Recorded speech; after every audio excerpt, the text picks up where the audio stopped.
next little group of speakers, I'll give an introduction to all of the three of them, and then if they'd like to come up one after the other. The first will be Ian Hunter, QC, 1956 to 1963. Also a history scholar, this time of Cambridge, and he wishes to pay a short personal tribute to Frank. And then will be addressed by Sonia Williams, who was Frank's first singing partner. She was as a teacher at a school in Tilehurst in the late 1950s, and she will be speaking about Frank's musical accomplishments. And then the third in this little group, Dennis Moriarty, known to many of you, and like myself was here in those early days of Frank's teaching.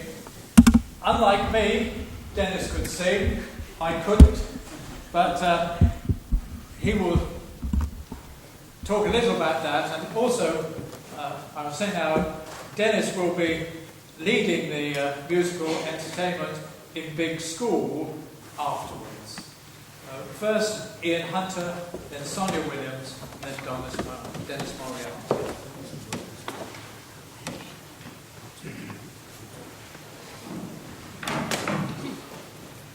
Memories of Frank. I was in Frank's history class for 3 years, from 1960 to 1963. The first 2 years were doing A-level, and the last year was a scholarship year for university entrance.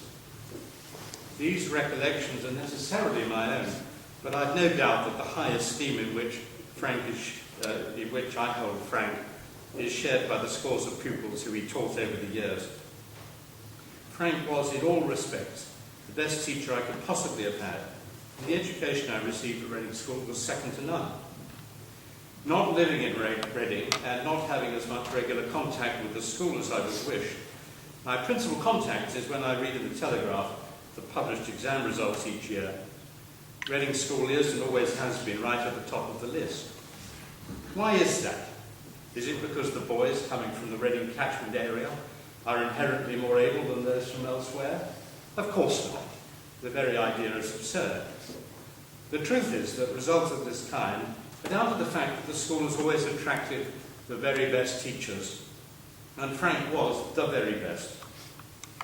Casting one's mind back 55 years for memories of Frank is no easy exercise, for no other reason than the passage of time. But a number of disparate memories come to mind. Sitting in detention, for example, and writing an essay for 45 minutes on a subject chosen by Frank.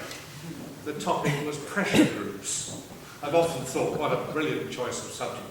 Not a question of where to start, more where to stop. Then I recall a group of us being invited by Frank and Dora around to East Wing, where he was, of course, housemaster, to meet the newly arrived baby just a few days old. That, of course, was Hugh. Frank was very involved in the musical life of the school, putting on, in particular, productions of Gilbert and Sullivan, as we've heard. I remember singing in HMS Pinafore.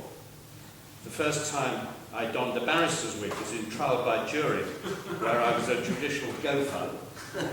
Some lines from the judge's song have long stayed with me, for I thought I should never hit on a chance of addressing a British jury. But I soon got tired of third-class journeys and dinners of bread and water.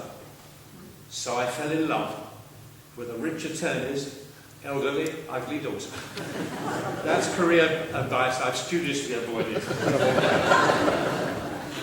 I also recall much more recently having the pleasure of meeting Jean, albeit briefly, when she came to take Frank home after both of us had attended the OR's annual dinner. I was particularly pleased because I know that Jean brought so much happiness to Frank in the later years of his life. But my most vivid memories of Frank relate to his teaching of history. It was a small class, just 7 or 8 maybe, of us, including Francis and John Fruit. Frank's method of teaching was what we today would call interactive, although I doubt the word was invented in those days. In other words, his pupils were constantly involved in an active debate. It was challenging, and for that reason not always particularly comfortable. Another inspiring teacher at that time we've heard mentioned already was Gunnar Lewis, who taught English. When I told him I was thinking of applying to university to read law, he sought to dissuade me. He said I'd spend my life learning rules of law that I would then be required to apply. Nothing more. He thought I'd be bored stiff. How wrong Gunnar was. Yes, you learn the rules, but at the same time you learn why they exist and what their function is. You learn to analyse the rules, to understand their purpose. And if the rule isn't properly serving that purpose, the common law allows you to reformulate the rule so that it does. Very occasionally there is no rule, or the existing rule isn't fit for purpose. So you throw it out and you start again. You create a new rule. All of these analytical techniques and the confidence to use them, I learned at the feet of Frank during those 3 years. I've been using them on a daily basis ever since, during the 45 years I've been at the bar, and then as a judge and arbitrator, 35 of them in silk. It was a remarkable class. I've never experienced a more competitive environment, albeit a very friendly rivalry, not at Cambridge, nor subsequently at Harvard. Standards went up and up. Of the 7 or 8 of us in that class, almost all went on to Oxbridge, many with scholarships like John, or exhibitions like me. Frank made an indelible impression on me, and I can think of no one else in my professional career who's been more influential. Watching on TV recently the British Soap Awards, I was very struck by something said by the Coronation actress Helen Worth. Accepting the award for outstanding achievement, she said, "If you want to be the best, surround yourself with the best." Frank was quite simply the best, the very best. And in those 3 years in his class, I was surrounded by the best. This is the occasion to express my gratitude and those like me to a very great man indeed. Thank